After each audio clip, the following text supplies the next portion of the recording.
ফ্যাসিস্টের দোষর, হ্যাঁ বলতে পারেন, বলতে ভালো লাগতে পারে যারা বলছেন, কিন্তু আমি এমনই দোষর। 2015 সালে একটা লেখা লিখেছিলাম, কিন্তু এবং যদির খোঁজে, যখন শাহবাগীদের কারণে কিন্তু এবং যদি বলা নিষিদ্ধ ছিল।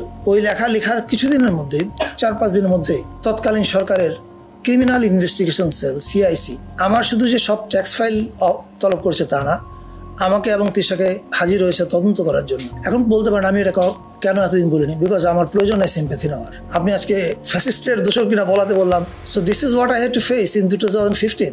আমার তো বলার প্রয়োজন নাই যে আমি ভাই ফ্যাসিস্ট বিরোধী, সুতরাং আমাকে এই দায়িত্বটা দাও। নো, আমি দায়িত্বটা তখনই নিতে রাজি হয়েছি যখন আমি মনে করেছি যে আমি কাজটা হয়তো করতে পারবো। আমি ফ্যাসিস্ট বিরোধী কিনা তার জন্য পুরস্কার হিসেবে আমার কাজ প্রয়োজন নেই। আমি ফ্যাসিস্ট বিরোধী করেছি আমার বিবেকের কারণে, আমার নিশ্চয়ই পদের জন্য না। এবং আপনি নিশ্চয়ই বিশ্বাস করবেন, আমি মারা গেলে মন্ত্রী হিসেবে কেউ আমাকে মনে রাখবে না, মনে রাখবে ফিল্ম মেকার হিসাবে।